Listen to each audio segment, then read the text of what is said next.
Les decía, estamos con el tema de hoy siguiendo la serie del Evangelio de Marcos, como venimos haciendo ya desde varios meses.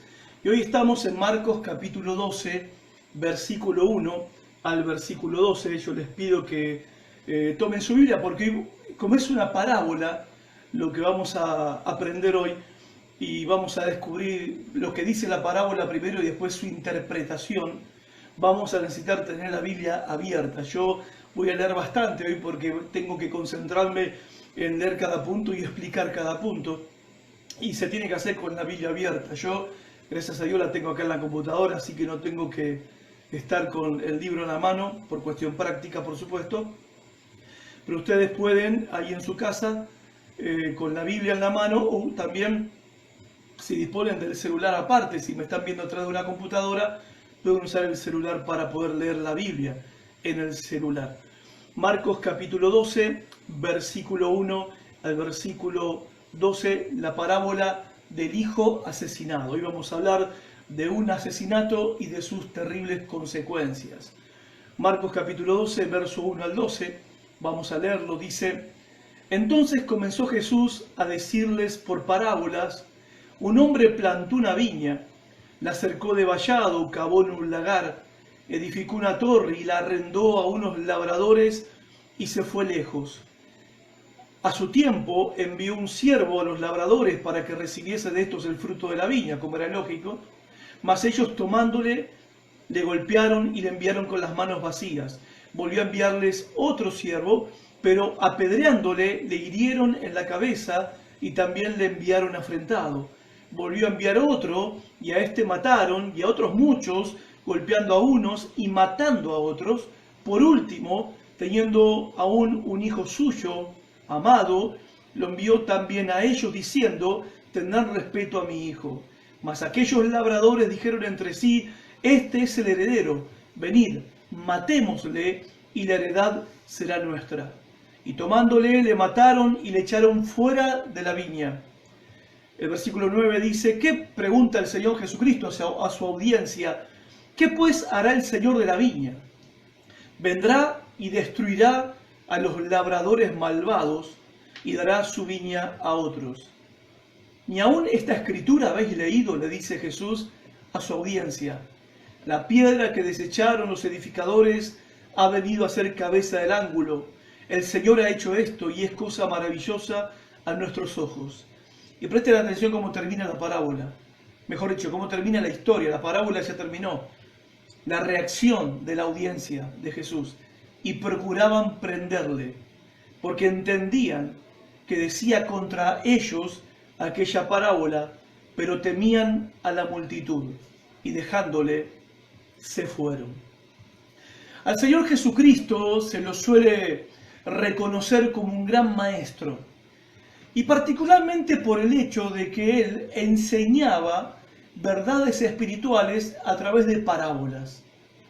¿Quién no ha oído hablar, no ha escuchado hablar o mencionar las parábolas de Jesús?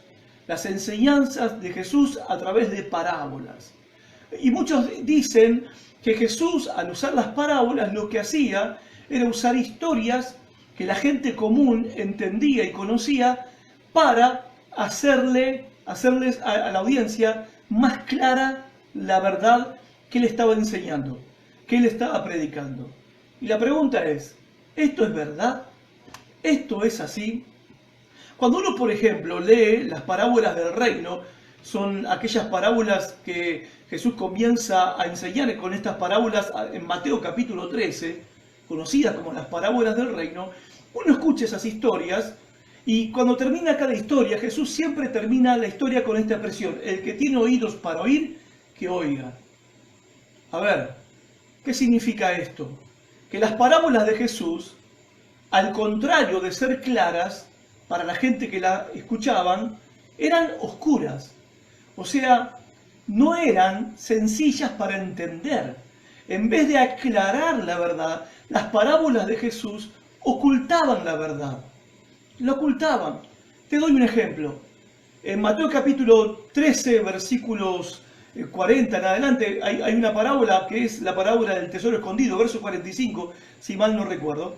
En el versículo 45 dice: un hombre iba caminando, se encontró un tesoro en un campo, lo encontró, fue a su casa, vendió todo lo que tenía, fue y compró ese campo.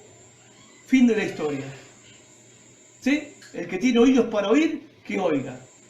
Un hombre era comprador de perlas preciosas, y cuando encontró una perla que nunca había visto en toda su vida de comerciante, fue y vendió todo lo que tenía con gozo y alegría, y fue y compró aquella perla. Si yo te cuento esto así nomás, y no te explico qué significa esta historia, vos no la vas a entender. Yo tampoco la voy a entender. Nadie entendía esas parábolas. Nadie las entendía. O sea, las parábolas de Jesús, mayormente esas que se conocen como las parábolas del reino de Dios, no eran una forma de enseñar la verdad para aclarar la verdad, sino era una forma de enseñar la verdad para esconder la verdad de la audiencia. Era una manera de oscurecer la verdad. Ahora, vos te preguntás, ¿por qué Jesús haría eso? ¿Por qué Jesús enseñaría con ese sistema, ese método de parábolas para ocultar la verdad? Bueno, simplemente porque ellos, que lo venían escuchando ya hace más de 1 año y medio a Jesús, habían visto sus milagros, habían visto las sanidades que hacían los enfermos, los muertos que había resucitado, los demonios que había echado de la gente oprimida, endemoniada, la multiplicación de los panes y de los peces, que habían sido testigos de las enseñanzas y predicaciones de Jesús. Con todas esas evidencias innegables e inconfundibles de que Él era el Hijo de Dios, ellos se negaron a aceptar, a reconocer en Jesucristo al Hijo de Dios, al Mesías que Dios había prometido. Y esto es sencillo y es tan simple como esto. Cuando te resistís a reconocer la verdad que es evidente, entonces la verdad te es quitada. Se te quita la oportunidad de seguir escuchando la verdad. Porque por otro lado, ¿para qué seguir escuchando la verdad si me estoy negando a aceptarla? Si me estoy negando a reconocerla, a creerla. Y este era el caso del liderazgo judío y el pueblo que lo seguía. Ante las evidencias innegables e inconfundibles de que Cristo era quien decía ser, ellos decían que Jesús estaba endemoniado, decían que era un falso profeta, decía que engañaba a la gente, decía que hacía milagros por el poder de Satanás. Cuando era evidente, era totalmente claro para ellos quién era Jesús, el Mesías, prometido a Israel, el Hijo del Dios viviente, Dios que se había hecho carne, que se había hecho hombre para salvar a su pueblo, sus pecados, como Dios se los había prometido por medio de sus profetas. Pero ellos rechazaron la verdad. A ver, no hay nada más peligroso que escuchar, esto lo aprendimos en la semana, ¿no? El día jueves, no hay nada más peligroso que conocer la verdad, que escuchar la verdad, que conocer la verdad. Porque eso nos hace más responsables delante de Dios. Ahora, peor que eso es reconocer la verdad, conocer la verdad, escuchar la verdad, a todas luces es la verdad, y aún así negarte a reconocerla. ¿Para qué querés aprender más? ¿Para qué querés escuchar más? Si lo que es evidente te negás a aceptarlo, a creerlo, a recibirlo. ¿Se entiende? Y este es el motivo por el cual Jesús enseñaba con parábolas, porque las parábolas no las entendían ni los líderes religiosos del pueblo judío, ni las personas que seguían a Jesús, el pueblo en general, la masa que seguía a Jesús. Diferente era el caso con los discípulos, porque a los discípulos les explicaba aparte el significado de las parábolas, porque tampoco ellos la entendían. Cuando Jesús terminó de hablar y relatar la parábola del sembrador, Mateo 13, 1 en adelante, cuando estuvieron a solas, los discípulos le preguntaron: Señor, ¿qué significa la parábola del sembrador? Y Jesús le dice: a ustedes sí, les son revelados los misterios del reino, a ellos no. A ellos por parábolas, para que no entiendan, para que no crean y no se salven y sus pecados no puedan ser perdonados, porque no quieren aceptar quién soy yo. Pero ustedes, que creen quién soy yo, aceptan quién soy yo, a ustedes les revelado el misterio del reino de Dios y a ellos les explicaba el significado de cada una de las parábolas.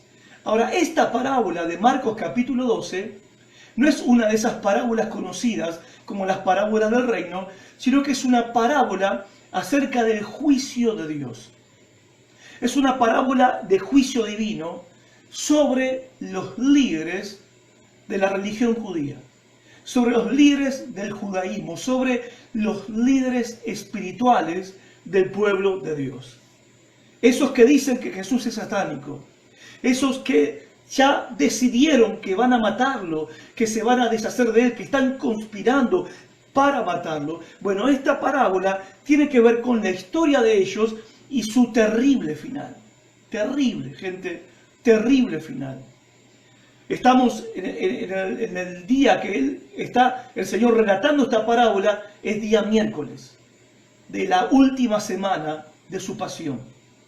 El viernes Él va a ser crucificado. Él va a morir crucificado.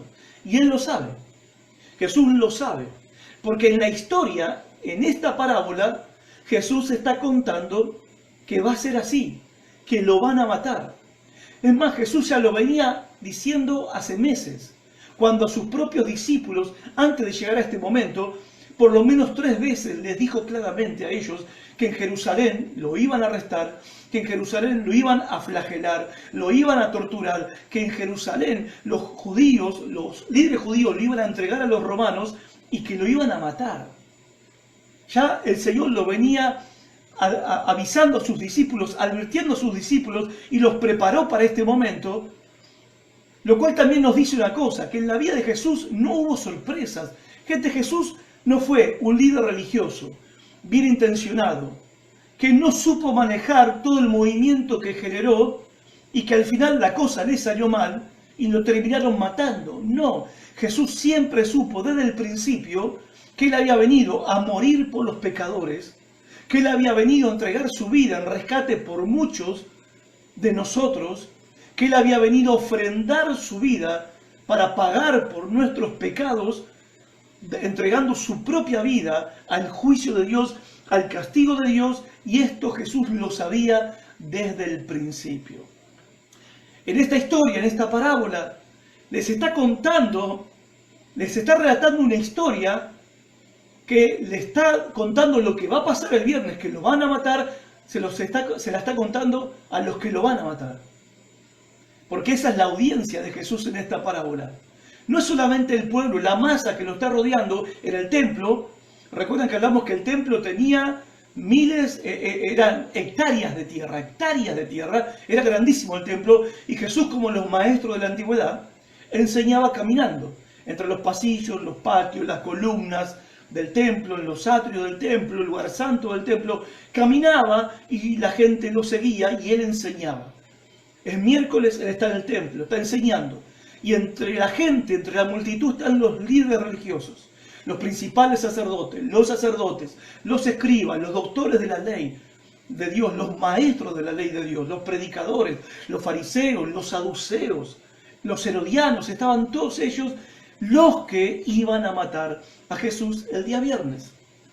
Y mientras ellos cuentan la historia, ellos se compenetran, porque están escuchando al maestro de los maestros, se compenetran con la historia, que en este caso, esta historia, a diferencia de las otras parábolas, era una historia bien entendible.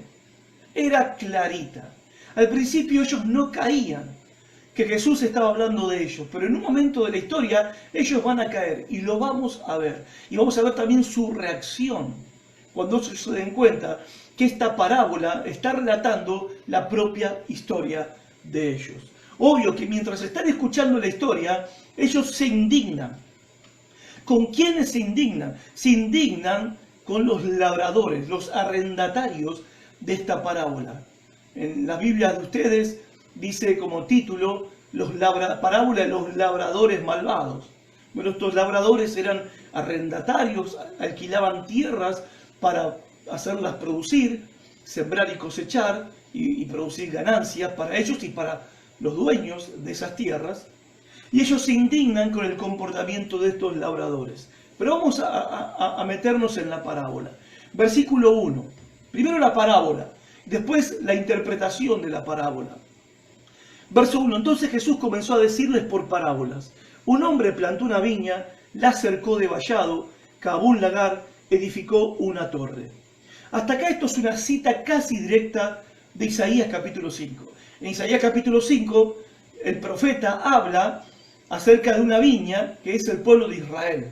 La viña es el pueblo de Israel. Es un lenguaje metafórico, ¿verdad? Dios plantó una viña que es Israel, Israel es su pueblo, la viña. Ahora, en la profecía de Isaías capítulo 5, el final de la profecía, esta profecía de Isaías, era una advertencia por el pueblo de Israel, porque la profecía de la viña de Isaías capítulo 5 terminaba con esta advertencia: vas a ser juzgado por tus pecados. Entonces, es una profecía que les está advirtiendo de un juicio que está por venir sobre ellos. Isaías escribió esto, Isaías capítulo 5, 600 años antes de Cristo. Cuando el Señor Jesucristo comienza a hablar acerca de una viña, obviamente que la mente del pueblo judío, de la audiencia judía y de los líderes judíos, fue a Isaías capítulo 5. Vemos en Isaías capítulo 5, ¿quién es el dueño de la viña? Dios es el dueño de la viña. ¿Quién es la viña? Es el pueblo de Dios, en este caso el pueblo de Israel, una viña que Dios plantó en la tierra prometida, en la tierra de Palestina, ¿sí? Pero el tema es que el fruto que ellos como nación tenían que dar para Dios no había sido el fruto que Dios esperaba. En vez de haber uvas dulces, había uvas agrias, simbolizando la idolatría, el pecado, la inmoralidad, el adulterio, el robo, la codicia, la corrupción que había en la nación de Israel. Frutos que Dios no esperaba de su viña, de su pueblo. Dios dice en la parábola de Isaías 5, ¿qué voy a hacer con mi viña? Y se responde a sí mismo diciendo esto: la voy a destruir. Al principio la audiencia de Jesús no capta que está hablando de esa viña. Si no hubieran reaccionado antes, Jesús sigue con la historia, está contando la historia. Un hombre plantó una viña. Este hombre es un terrateniente, dueño de tierra, compró la tierra, plantó una viña, la cercó con vallado, podía haber sido de madera, comúnmente eran de rocas, de piedras. Cercó la viña para protegerlo de los ladrones y de los animales. Cercó la viña, cavó un lagar. El lagar era como una especie de pozo donde se echaban las uvas y ahí pisaban los viñadores, pisaban la uva y eso iba por una especie de tubo, de caño, a otro recipiente que estaba más abajo para recoger el jugo de la uva con el cual se hacía vino. Edificó una torre. La torre estaba en el centro de la viña, era un lugar donde uno vigilaba todo lo que pasaba y debajo de la torre, ahí dormían los labradores y guardaban sus herramientas.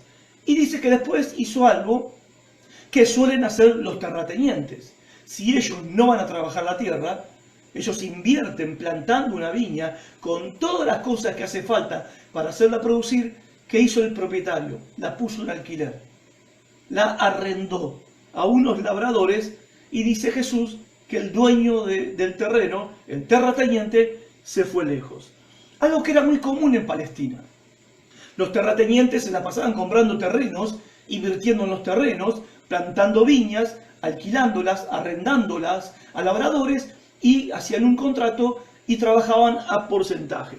Él plantaba la viña completa como la plantó y la alquiló. Y al tiempo los labradores, los arrendatarios, un porcentaje de la cosecha se la tenían que dar al dueño como pago del alquiler de ese terreno. Él se va de viaje. Los viajes en ese tiempo eran largos, obviamente, porque no había aviones ni micros como en nuestros tiempos. Se estima que en ese tiempo hacía falta por lo menos 5 años para que una viña comenzara a dar fruto. O sea, tiempo suficiente. El viaje fue suficientemente largo como para que la viña produjera sus primeros frutos.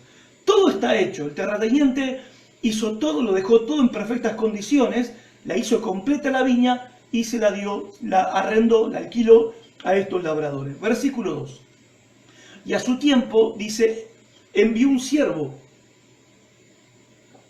a los labradores para que recibiese de estos del fruto de la viña, la comisión. el porcentaje que le correspondía al dueño. Ya pasó el tiempo, el dueño quiere cobrar su parte, hasta acá la historia es muy normal, y es normal para ellos, incluso porque era algo común en las costumbres de ellos.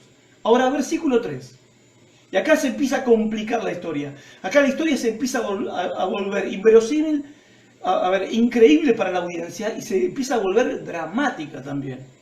Porque los labradores, dice, mas ellos, los labradores, dice Jesús, tomándole al siervo que había sido enviado a cobrar el porcentaje, le golpearon al siervo y le enviaron con las manos vacías.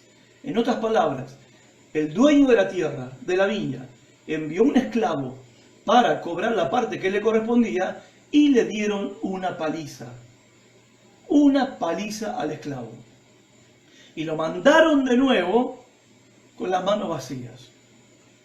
No solo no cumplieron el contrato, no cumplieron lo pactado, sino que ellos fueron crueles con ese siervo que no tenía nada que ver, fueron malvados con ese siervo y fueron también ingratos con el dueño de esa viña, con el dueño de ese terreno. Fueron totalmente ingratos por la oportunidad que se le había dado a ellos de poder hacer trabajar una viña que ellos no habían plantado.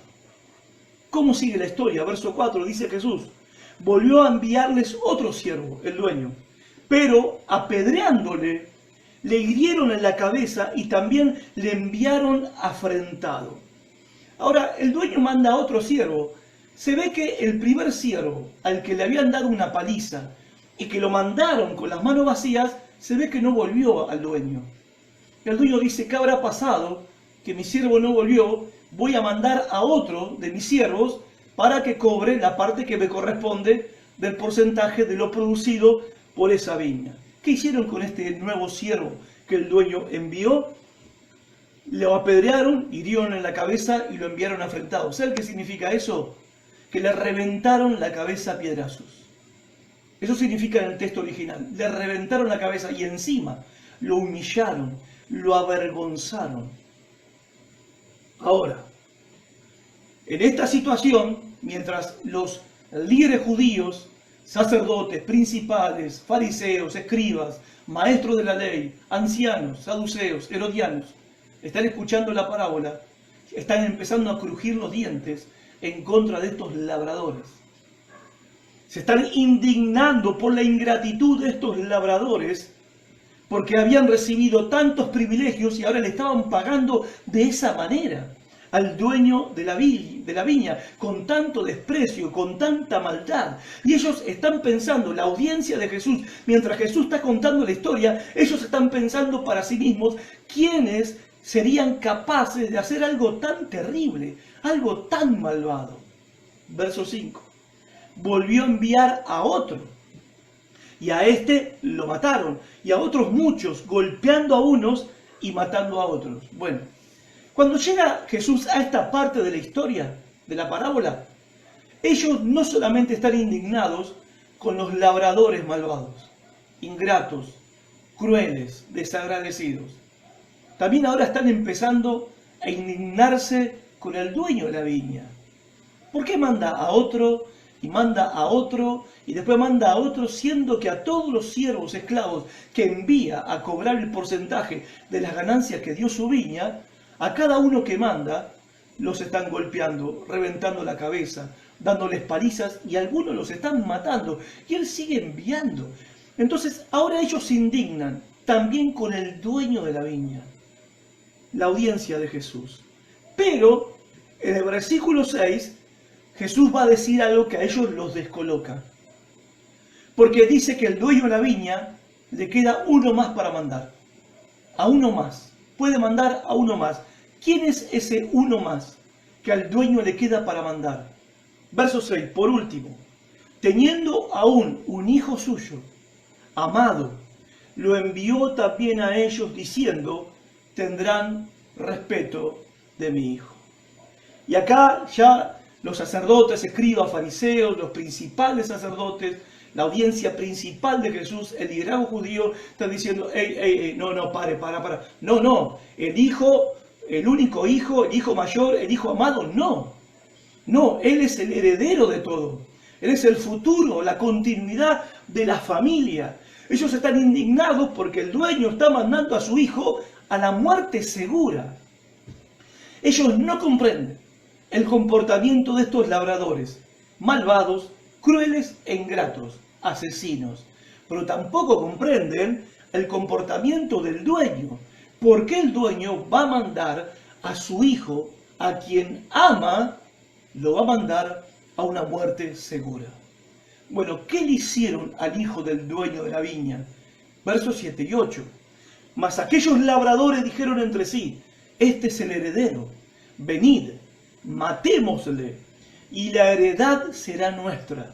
Y tomándole, le mataron y le echaron fuera de la viña. Lo tiraron, el cadáver, afuera de la viña.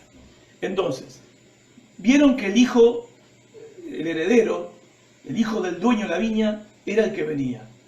Planearon matarlo. Lo mataron y echaron el cadáver, tiraron el cadáver afuera de la viña para que las aves, los pájaros de rapiña se lo comieran. Bien, ahora llega la pregunta. Versículo 9. La pregunta de Jesús. ¿Qué pues hará el Señor de la viña? Jesús le pregunta a su audiencia, ¿qué hará el dueño de la viña con estos labradores? ¿Qué piensan ustedes que hará? Bueno, según el Antiguo Testamento, estos labradores malvados merecen la pena de muerte. La pena de muerte está establecida desde el Antiguo Testamento, desde la época de Noé. Fue confirmada cuando Dios le dio la ley a Moisés. ¿Se acuerdan? Ojo por ojo, diente por diente. Bien, ahí Dios estableció la pena capital. El que mate a un hombre, el que derrame sangre de hombre, su sangre también ha de ser derramada. Ahora, ante esta pregunta, ¿qué piensan ustedes que hará el dueño de la viña con estos labradores, con estos arrendatarios ingratos? ¿Qué hará? Bueno, acá tenemos que ir a Mateo, capítulo 21, verso 41, porque Mateo registra la respuesta de la audiencia. Marcos no la registra, pero Mateo sí la registra, la respuesta de la audiencia de Jesús. Ellos respondieron, porque a ver, las parábolas era un método de enseñanza donde el maestro enseñaba una historia y al final lo ponía a la gente. La gente llegaba sola a la conclusión. En este caso Jesús les hace la pregunta a ellos, bueno, ¿cuál es la conclusión que ustedes sacan? ¿Qué piensan ustedes que hará el dueño de la viña con estos arrendatarios malvados, agricultores y labradores de esta viña? En Mateo 21:41 dice que ellos responden, a los malos destruirá sin misericordia. No solamente los va a matar, los tiene que matar sin misericordia, sin compasión. Tienen que sufrir por lo que hicieron. No solo tienen que morir, tienen que sufrir por lo que hicieron. Eso están respondiendo los líderes judíos. ¿Sí? Es la respuesta que ellos dan. Y segundo, el dueño alquilará su viña a otros labradores que le paguen el fruto a su tiempo. En otras palabras, tiene que matar sin misericordia y haciéndolo sufrir a estos labradores ingratos. Y la viña se la tiene que dar a otros labradores que van a cumplir con lo que el dueño espera. Y le van a dar el fruto y la ganancia que el dueño espera. En Lucas 21, Lucas registra la misma historia, el mismo suceso, el mismo relato, en la misma ocasión. Lucas registra el momento en que a ellos le cae la ficha de que Jesús está hablando de ellos. Dice en Lucas 20:16, la respuesta de ellos, vendrá, Jesús dice, ¿qué va a hacer el dueño de la viña? Vendrá y destruirá a estos labradores y dará su viña a otros. Cuando ellos oyeron esto, dijeron, exclamaron, se les salió de adentro. ¿Saben qué dijeron? Dios nos libre. ¿Por qué dijeron Dios nos libre? Porque se dieron cuenta.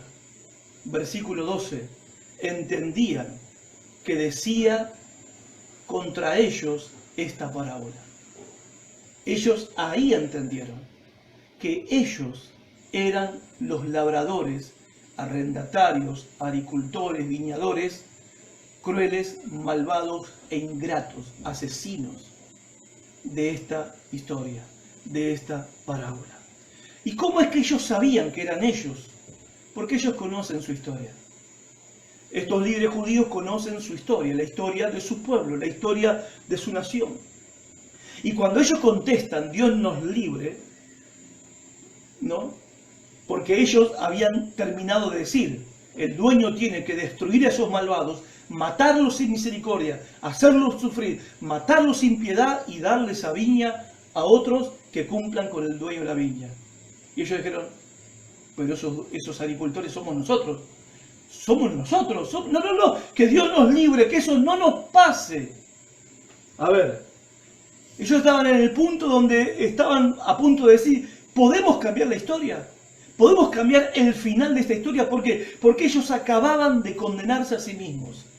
Cuando ellos dan la respuesta, que esos labradores merecen morir sin misericordia, sin contemplaciones, y perder el privilegio que tenían, perder la oportunidad que tenían, cuando ellos lo acababan de reconocer, estaban condenándose a sí mismos cuando se dan cuenta que ellos son esos personajes malvados, crueles, asesinos e ingratos de esta parábola. Bien, vamos a la interpretación de la parábola.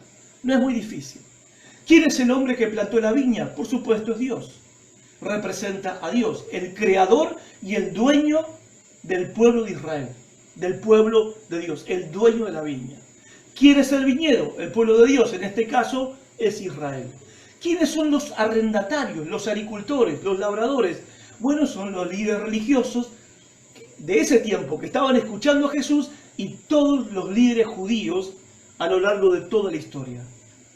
Los líderes judíos, sacerdotes, sumos sacerdotes, principales, maestros de la ley, en este tiempo escribas, saduceos, fariseos, herodianos, eran los administradores de los privilegios y las oportunidades que Dios les había dado al pueblo de Israel.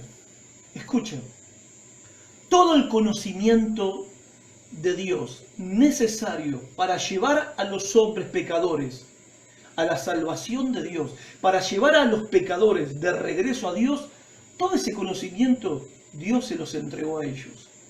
Dios se los entregó al pueblo de Israel, esa revelación, esa verdad, se la entregó a ellos y los líderes judíos fueron los administradores de ese conocimiento, de esa verdad. Ellos debían administrar esa verdad, ese conocimiento. ¿Qué es el viaje largo? Bueno, el viaje largo que hace el dueño es toda la historia del Antiguo Testamento. Toda la historia. La historia del Antiguo Testamento comienza, ¿no? Cuando hablamos del pueblo de Israel, comienza con Abraham.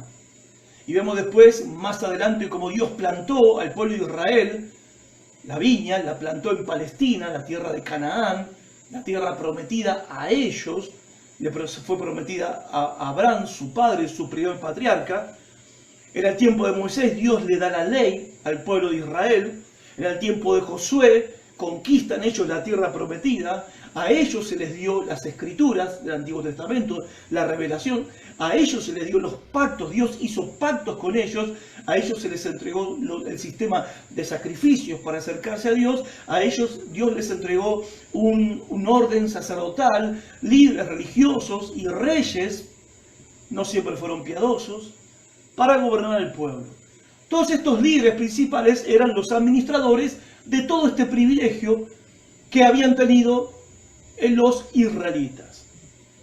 ¿Qué es la época de la cosecha que Jesús relata en la parábola? Bueno, la época de la cosecha es el tiempo cuando Dios viene a buscar los frutos de todo lo que Él dio.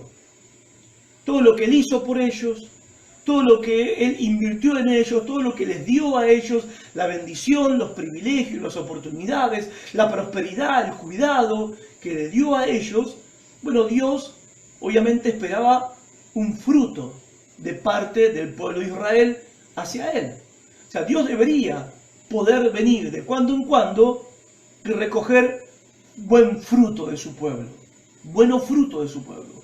fruto de justicia, de rectitud, de santidad, de amor, de obediencia. Pero en este caso no fue así.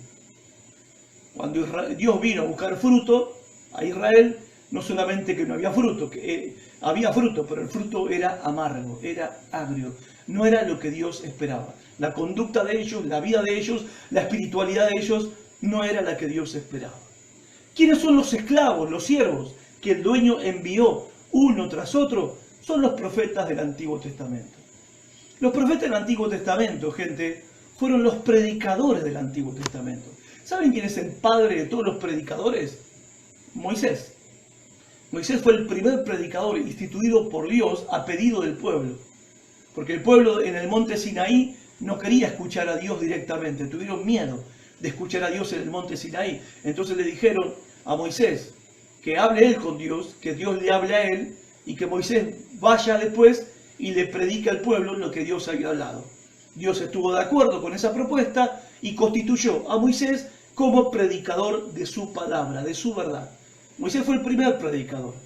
Y los profetas enviados a lo largo de toda la historia del Antiguo Testamento son estos predicadores, desde Moisés hasta Juan el Bautista. Dios envió a estos hombres para llamar al pueblo a que se vuelva a Dios y llamaron al pueblo a darle a Dios el fruto espiritual que Dios esperaba. ¿Cuál fue el maltrato que tuvieron que soportar estos predicadores? Bueno, la nación de Israel se dedicó a golpear, a avergonzar, herir, echar y matar a sus predicadores, a los profetas de Dios. Abrazaban, aplaudían, ¿sí? Amaban a los falsos profetas. Pero a los profetas de Dios, a los predicadores de Dios, los trataron de esta manera. Y esta es la parábola que Jesús está contando, que está relatando la historia de ellos. Historia que ellos conocen muy bien, porque esto no es nuevo para ellos. Ellos saben muy bien que sus antepasados habían maltratado, abusado, asesinado, golpeado y abusado de todos los predicadores, de todos los profetas que Dios les había mandado. Ejemplo de esto, la tradición nos dice que Isaías, por ejemplo, murió cortado por la mitad. Los judíos lo aserraron con una sierra. Jeremías fue constantemente maltratado, abusado. Lo tiraron a un pozo, una cisterna, un pozo ciego. A ver, fue apedreado hasta la muerte, nos cuenta la tradición. Lo apedrearon hasta morir. Ezequiel fue asesinado por un judío a quien Ezequiel le reprendió por su pecado. Y este judío lo asesinó a Ezequiel. Amós tuvo que correr por su vida. El sacerdote Zacarías lo perseguían para apedrearlo. ¿Y qué hizo el sacerdote? Que era predicador, profeta. Se escondió en el templo. Dijeron, en el templo no me van a matar. Lo apedrearon en el templo. Entre el atrio y el altar lo mataron a piedrazos a Zacarías. Micaías lo golpearon en la cara constantemente. Fue golpeado a puñetazos en la cara. Así trató Israel a los mensajeros de Dios. Miren que dice Jeremías 25:4. Una y otra vez, dice Jeremías, el Señor les ha enviado a sus siervos, los profetas, pero ustedes no escucharon y no prestaron atención. ¿Cómo terminaron en esa época? ¿Cómo terminaron los judíos? ¿Cómo terminó la nación de Israel? Por tener esta actitud para con sus predicadores. ¿Cómo terminaron? Destrucción de la ciudad, destrucción del templo por parte de Babilonia y 70 años de cautividad en Babilonia. Ahora, en Mateo capítulo 23, versículo 37 y 38, Jesús le está hablando al liderazgo judío y al pueblo judío con estas palabras y se refiere a la ciudad de Jerusalén. ¿Y cómo se refiere Jesús a la ciudad santa? Oh Jerusalén, Jerusalén, la ciudad que mata profetas y apedrea a los mensajeros de Dios.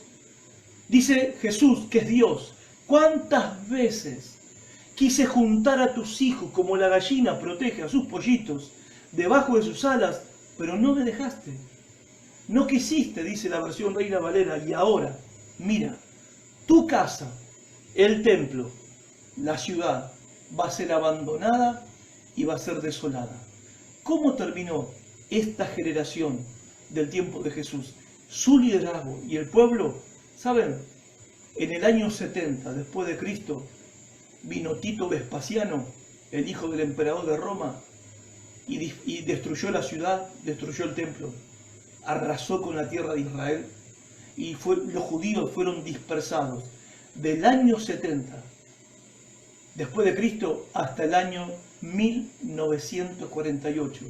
Los judíos estuvieron vagando por las naciones sin tener un pedazo de tierra a donde vivir y poder decir, esta es mi nación. Y todo esto por esta actitud de esta nación, por la actitud de Israel hacia sus predicadores, hacia sus profetas.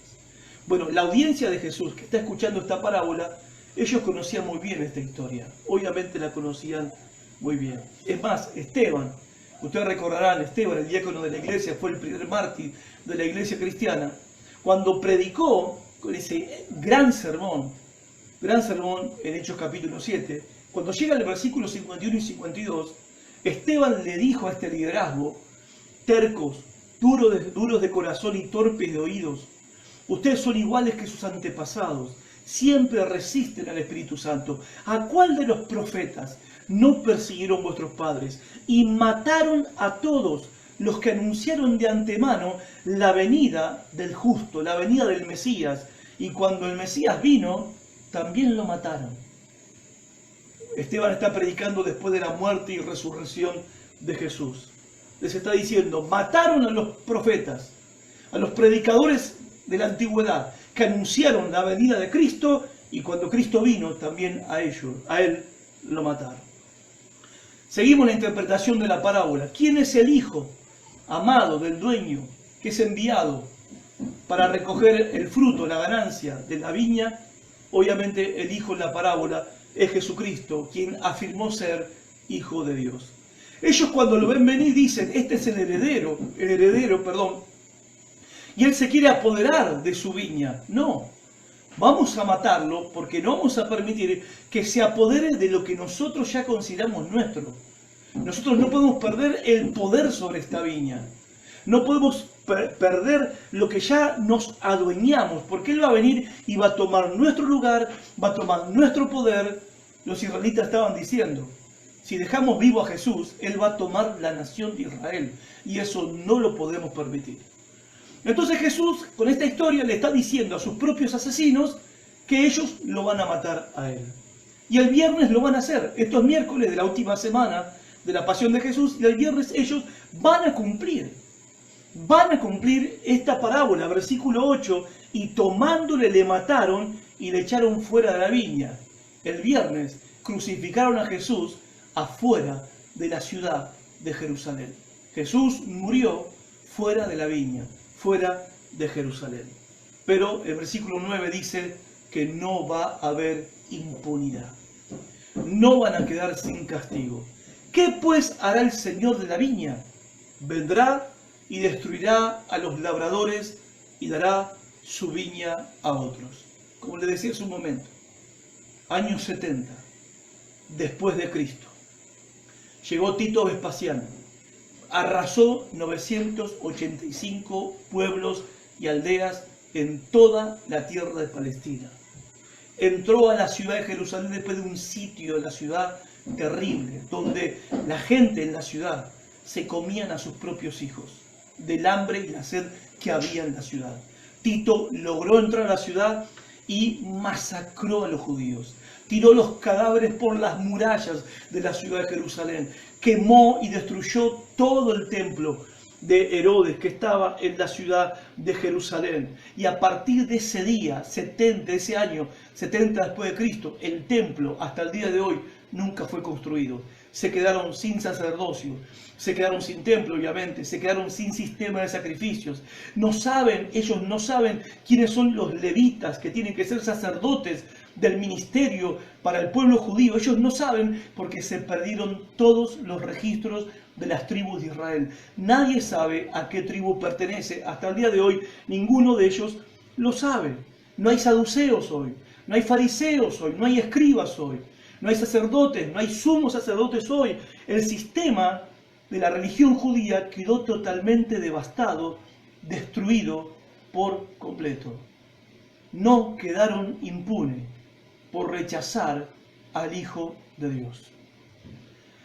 Eso fue, lo que ellos dijeron que le tenía que suceder. Por eso le decía en su momento, ellos cuando llegaron a la conclusión de lo que el dueño tenía que hacer con los labradores malvados, crueles e ingratos, llegaron a la conclusión de que el dueño tenía que matarlos sin misericordia. Ellos se dan cuenta que se condenaron a sí mismos y ellos en este momento estaban anunciando lo que les iba a pasar. Y les pasó. Les pasó. Dios puso fin a la administración de la verdad que ellos tenían a cargo. La administración de la palabra de Dios. La administración de la revelación de Dios que ellos tenían a cargo. Que ellos tenían que ser administradores fieles. Se terminó. De una vez y para siempre. Verso 9. ¿Cómo sigue la historia? Bueno, el dueño le dará su viña. La administración de la viña se la dará a otros. Bueno, si la viña es el pueblo de Dios, y Dios es el dueño de la viña, y Dios se la sacó a los líderes judíos, ¿quiénes son estos otros que van a recibir ahora la responsabilidad y el privilegio de administrar la verdad de Dios que salva el alma del pecado? ¿Quiénes van a ser ahora los nuevos responsables, los nuevos guardianes, los nuevos custodios, los nuevos mayordomos del conocimiento de Dios que salva el alma, del conocimiento de Dios que da vida eterna, del conocimiento de Dios que perdona el pecado? ¿Quiénes van a ser ahora los responsables, los nuevos administradores? ¿Saben quiénes iban a ser y quiénes fueron y quiénes son? No somos nosotros, ni los pastores, ni los apóstoles, entre comillas, que hay ahora y pululan por todos lados, que son más falsos que verdaderos, ni los profetas de la actualidad, que son más falsos que verdaderos, sino que los nuevos administradores de toda esta revelación de Dios eran 11 fulanos, harapientos, sin educación, que no formaban parte del establishment religioso de la época. A estos 11 hombres, que más comunes y más sencillos no podían ser, que más casi ignorantes no podían ser, a estos hombres, los apóstoles de Cristo, les fue entregada la administración de la viña. Por eso nosotros hasta el día de hoy seguimos haciendo lo que la iglesia primitiva hacía en Hechos capítulo 2. Se reunían para ser enseñados en la doctrina ¿de quién? De los apóstoles. La Biblia no nos llama a nosotros, Dios no nos llama a nosotros a edificar nuestra vida cristiana sobre las enseñanzas de estos nuevos apóstoles que hay hoy. Dios nos llama a nosotros, los cristianos, a la iglesia cristiana, a edificar su vida cristiana sobre la enseñanza de aquellos apóstoles que escribieron el Nuevo Testamento. Nosotros no podemos, no debemos, y es absolutamente peligroso para tu alma que edifiques tu vida en las supuestas revelaciones, sueños, decretos, declaraciones, profecías, afirmaciones, enseñanzas de los apóstoles y profetas modernos. No lo hagas, no lo hagas. Porque quienes se autotitulan a sí mismos apóstoles de Cristo están usurpando una administración que no les corresponde. Porque la administración de la verdad de Dios les fue encomendada a los 11 apóstoles de Cristo, quienes algunos de ellos escribieron el Nuevo Testamento. Y son sus palabras, su doctrina, sus enseñanzas sobre las que tenés que edificar tu vida cristiana. Porque esa es la única cosa segura en la que vos podés tener esperanza de que tu alma va a ser salva. Si vos confiás en nuevas revelaciones, nuevas visiones, porque el supuesto apóstol, el supuesto profeta dijo que Dios le dijo que te diga, no confíes en eso. No pongas tu esperanza en eso, no apoyes tu vida en eso, porque te vas a ir a donde esos falsos apóstoles y profetas se van a ir. Son ciegos guías de ciegos. Ahora vos me dirás, pero los 11 apóstoles de Cristo murieron. Sí, murieron. Pero el Nuevo Testamento, la palabra de Dios que es eterna y vive para siempre, lo que ellos escribieron, la revelación que ellos escribieron, que recibieron y escribieron, nosotros la tenemos. Y los pastores y maestros y evangelistas de este tiempo, cuando enseñamos lo que la Biblia dice, no revelaciones, sueños, supuestas visiones, supuestas profecías que Dios me dijo que te diga, no, terminemos con ese engaño, terminemos con esas mentiras. Cuando los pastores y maestros y evangelistas, misioneros, enseñamos lo que ya está escrito en la palabra de Dios, entonces son ellos los que te están hablando a través de nosotros. Es Dios que les reveló a ellos esa verdad. Que lo único que hacemos nosotros es proclamar, enseñar lo que ellos ya dijeron. Y que vos y yo merecemos y necesitamos escuchar en este tiempo para fundamentar nuestras vidas y asegurar la salvación de nuestras almas sobre palabras seguras, sobre doctrina segura, sobre fundamento seguro. Y ese fundamento, la iglesia tiene un solo fundamento, que es Cristo, y también en otro lugar dice que las enseñanzas de los apóstoles acerca de Cristo. Cristo y su evangelio son el único fundamento seguro para el alma de todo hombre y de toda mujer. En el versículo 10 al versículo 11, Jesús les dice, y aún esta escritura habéis leído, la piedra que desecharon los edificadores, ustedes son los edificadores de este edificio espiritual, ha venido a ser cabeza del ángulo, piedra fundamental del edificio. El Señor ha hecho esto, y es cosa maravillosa a nuestros ojos. Los arquitectos y constructores del pueblo de Dios van a rechazar al Mesías enviado por Dios. Ahora, el Mesías que ellos rechazaron y que ellos mataron al tercer día, se levantó de entre los muertos y se convirtió en la piedra fundamental. Él y su evangelio y su doctrina y sus enseñanzas se convirtieron en la piedra fundamental de este edificio espiritual, de este edificio que es el pueblo de Dios, de este edificio que se llama la iglesia de Cristo. Increíble, ¿verdad? ¿Cuál fue la respuesta de ellos? Verso 12. Y procuraban prenderle, porque entendían que decía contra ellos aquella parábola, pero temían a la multitud, tenían temor de la gente, y dejándole, se fueron. Lo dejaron, se fueron, con la vena así, se fueron. Tenían temor de la gente, tenían temor de la persona equivocada, porque ¿de quién tendrían que tener temor? De Dios. Todos tenemos que tener temor de Dios. ¿Quiénes somos nosotros para tener temor al hombre? A la opinión del hombre. Quien quiera que diga que sea el hombre. Hoy se está poniendo de moda, lamentablemente, ¿sí? Que predicadores que se suben al púlpito se hacen llamar papá, apóstoles, pseudos apóstoles, se hacen llamar papá. La gente le tiene que decir papá, le tienen que tener temor, porque a papá no se le desobedece, ¿no? A un padre no se lo desobedece, a un papá no se lo cuestiona, a un papá no se le critica, a un papá no se le pregunta, solo se obedece. Y multitudes de personas en las iglesias, en muchas iglesias evangélicas, triste y lamentablemente lo digo, tienen temor del enojo de su padre espiritual, del enojo de su papá espiritual.